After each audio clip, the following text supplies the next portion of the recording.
नमस्कार दोस्तों, Ujjwala online education में आपका स्वागत है। और आज हम बात करेंगे न्यूनतम समर्थन मूल्य एमएसपी के बारे में हम बात करेंगे। आपने बहुत बार वर्ड सुना है एमएसपी, हर जगह सुनते हो।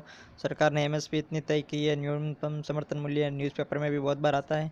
तो ये है क्या? और एक बात, क्योंकि कल जो गवर्नमेंट ने खरीफ की जो फसल है इस बार की, उसके लिए एमएसपी सरकार ने घोषित की थी। जो एक साल में 2 बार एमएसपी घोषित की जाती है, एक तो रबी की फसल से पहले और एक खरीफ की फसल से पहले। तो इस बार की जो एमएसपी फसल सेट, जो खरीफ की फसलों के बारे में उन्होंने जो रेट सेट किए है, न्यूनतम समर्थन मूल्य, वो किस फसल के लिए कितने उन्होंने रखे हैं, ये इम्पोर्टेंट क्वेश्चन है। क्योंकि आने वाले एग्जाम्स में ये सवाल पूछा जा सकता है, चाहे फिर रीट हो, पटवारी हो। अगर क्योंकि आजकल जो प्रश्नों की बदलती हुई प्रकृति के आधार पर ये प्रश्न भी पूछे जाएंगे कि गेहूँ के लिए या फिर खरीफ में जैसे चावल या बाजरे के लिए गवर्नमेंट ने कितनी एमएसपी रखी है, न्यूनतम समर्थन मूल्य कितना रखा है। तो इसके बारे में आज डिटेल बात करेंगे कि न्यूनतम समर्थन मूल्य क्या है, कौन जारी करता है और कितने रखे गए हैं, कब कब रखे गए हैं, सब आज बात करते हैं। देखिए, एमएसपी, इसको एमएसपी बोलते हैं। किसी कृषि उपज का न्यूनतम समर्थन मूल्य वह मूल्य है जिसे कम मूल्य देकर किसान से सीधे ही वे उपज नहीं खरीदी जा सकती। न्यूनतम समर्थन मूल्य भारत सरकार तय करती है। देखिए, न्यूनतम समर्थन मूल्य है वो भारत सरकार तय करती है, न कि राजस्थान सरकार। ठीक है।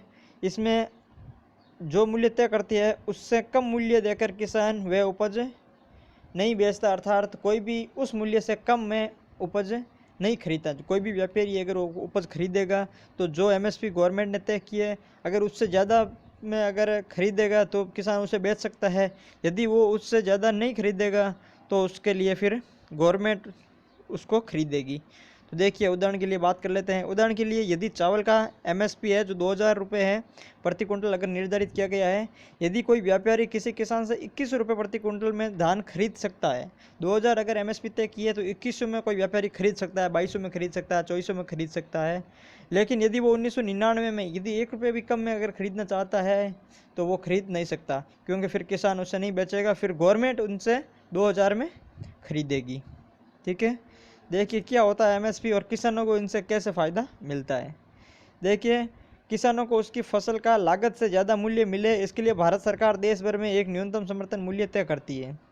इसका खरीदार नहीं मिलने पर सरकार एमएसपी पर किसान से फसल खरीदती। यदि किसानों की फसलें नहीं बिकती है या फिर अगर रेट कम होती है मंडियों में और बिकती नहीं है, तो फिर जो न्यूनतम समर्थन मूल्य घोषित किए हैं उस पर सरकार खरीद लेती है।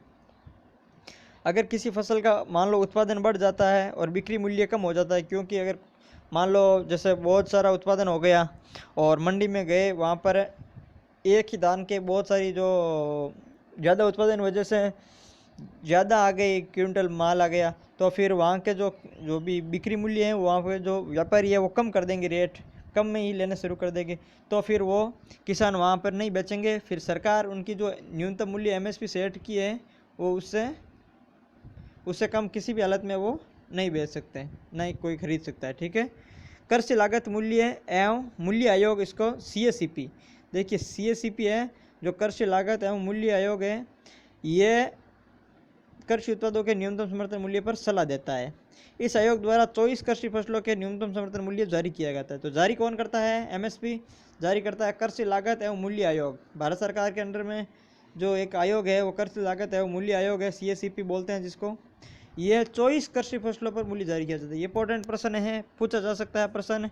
न्यूनतम समर्थन मूल्य किस फसल पर जारी किया जाता है, तो कितनी फसलों पर जारी किया जाता है, तो ये 24 फसलों पर जारी किया जाता है। तो ये एक इम्पोर्टेंट प्रश्न है आने वाले एग्जामों के लिए। अब ये चर्चा में क्यों है?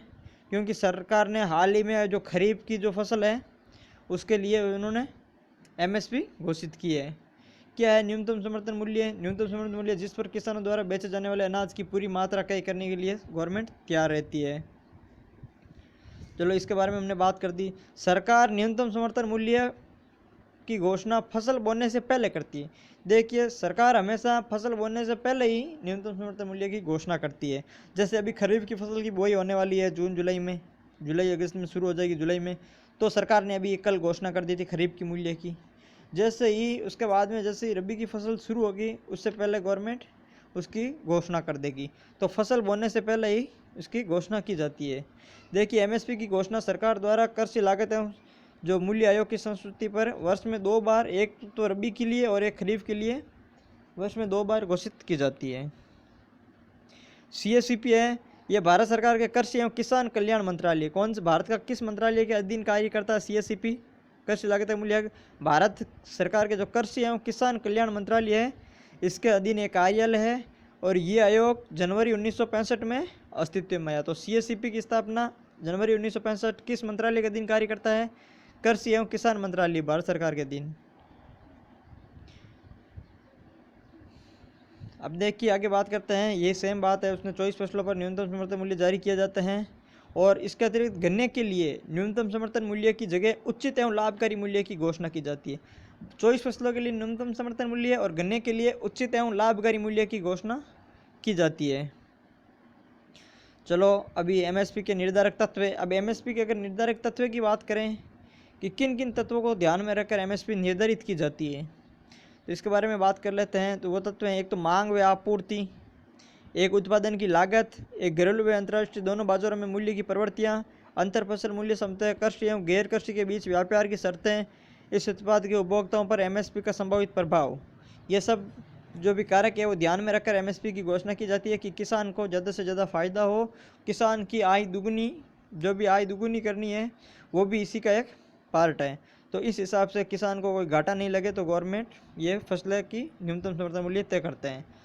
इस बार जो गवर्नमेंट ने कृषि लागत एवं मूल्य आयोग की सिफारिशों के आधार पर कल जो सरकार ने 14 खरीफ फसलों की न्यूनतम मूल्य तय किया है। कितनी फसलों की? खरीफ फसलों की 14 खरीफ फसलों की, 24 में से 14 खरीफ की फसलें हैं, उसके मूल्य सरकार ने तय किए हैं। केंद्रीय कृषि मंत्री कौन है? नरेंद्र सिंह तोमर, उन्होंने तय किए हैं।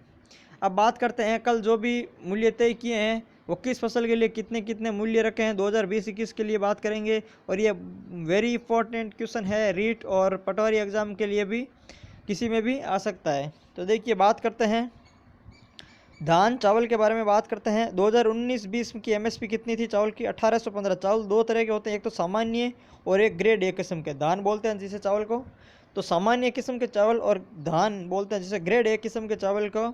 जो एमएसपी है इसकी 1815 और ग्रेड ए की 1835 थी 2019-20 में, पिछली साल। लेकिन इस बार बढ़ाकर कितनी कर दी है? 1868 और 1888, अर्थात सामान्य चावल में वृद्धि कर दी इन्होंने 53 की, और इस चावल में कितने की वृद्धि की है इन्होंने? 1888, इसमें भी इन्होंने 53 रुपये की पर क्विंटल के वृद्धि कर दी है। जवार की बात करें, जवार भी दो प्रकार के होते हैं, मालदंडी और हाइब्रिड होते हैं। तो जवार में भी उन्होंने 70 रुपये की वृद्धि की है। पिछली साल जो भी 2550 पे 2570 थे, इस बार 2620 पे 2640 रुपये हो गए। तो आपको पिछली बार वाले ज़्यादा याद नहीं करने हैं और ना ही इस वृद्धि पूछी जा सकती है। मोस्ट इंपॉर्टेंट है तो ये एमएसपी पूछा जाएगा, सीधा सीधा पूछा जाएगा। सरकार ने खरीफ 2020 के लिए बाजरे की एमएसपी कितनी तय की है? तो बाजरे की एमएसपी तय की थी 2150। पिछली साल 2000 थी, इस बार 2150 कर दी, 150 रुपये की वृद्धि हुई है। इसमें बाद में रागी या सरसों की बात कर रहे हैं तो 3295 रुपये हैं, मक्का 1850 रुपये, तूर या अरहर 6000 रुपये, मूंग 7100 रुपये एमएसपी इस बार तय की है। 7196 रुपये तय किए, पिछली बार 7050 थी, इस बार 146 रुपये की मूंग पे वृद्धि की है। और उड़द की बात करें तो उड़द 6000 रुपये, मूँगफली 5275 रुपये तय किए हैं।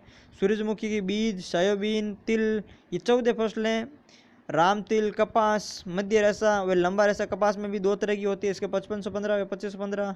इस तरीके से 14 फसलों की जो गवर्नमेंट ने कल घोषणा की थी। और ये आप सभी के लिए भी, जो किसान लोग हैं तो सभी के लिए भी ये लाभदायक हैं, क्योंकि इसमें किसान क्या करेगा, खरीफ बोने से पहले ये जारी इसलिए की जाती है कि किसान इन एमएसपी रेट के आधार पर देकर भी फसल बोते हैं कि किसकी पैसे ज़्यादा है या किसकी एमएसपी ज़्यादा है, तो उस आधार पर फसल बोते हैं। तो इस बार मूंग की है जो 7196 याद रखनी है, और बाजरा को 2150 याद रखनी है। ये सभी खरीफ की है, इसलिए इसमें गेहूँ वगैरह वो नहीं आते हैं। चावल एक खरीफ की फसल है, सर्वाधिक चावल पश्चिम बंगाल में होते हैं। बाजरा भी खरीफ की फसल है, जवार, रागी, मक्का, तूर, मूंग, ये सब खरीफ की फसलें हैं। तो ये भी एक सवाल बनता है, पूछा जाएगा निम्न में से कौन सी फसल खरीफ की फसल है या खरीफ की फसल नहीं है। तो यहाँ पर मोस्ट इंपॉर्टेंट है एमएसपी मूल्य, ये आपको ध्यान में रखने हैं। इसके बाद में पिछले साल जो जून 2019 में रबी की फसलें के लिए जो एमएसपी जारी हुई थी उसके बारे में बात करेंगे। देखिए 2019 में रबी की फसल जारी हुई थी, इस बार रबी की जो अभी तक हुई नहीं है, बाद में जारी होगी, रबी की फसल बोने से पहले जारी होगी। तो इसलिए पिछले साल वाली जो रबी की फसल है एक बार उस पर बात कर लेते हैं। जो गेहूँ के लिए जो पिछले साल थी वो थी 1925 रुपये थी, जौ के लिए 1525 थी, सरसों के लिए 4425 थी, चना के लिए 4875 थी, कुसुम और मसूर के लिए यह थी। तो इसमें इंपॉर्टेंट है गेहूँ और सरसों वाली इंपॉर्टेंट है। सरसों सर्वाधिक राजस्थान में होता है, इसलिए इसकी जो एमएसपी है 4425 है, याद रखनी है। गेहूँ है उसकी एमएसपी सर्वाधिक याद रखनी है 1925। तो गेहूँ और सरसों 4425, गेहूँ 1925 है, ये दो एमएसपी हमें याद रखनी है। तो ये रबी और खरीफ की एमएसपी फसलें हो गई है। तो दोस्तों अगर आपको मेरा वीडियो पसंद आया तो आप प्लीज़ चैनल को लाइक कीजिए, वीडियो को लाइक कीजिए और चैनल को सब्सक्राइब ज़रूर कीजिए। धन्यवाद।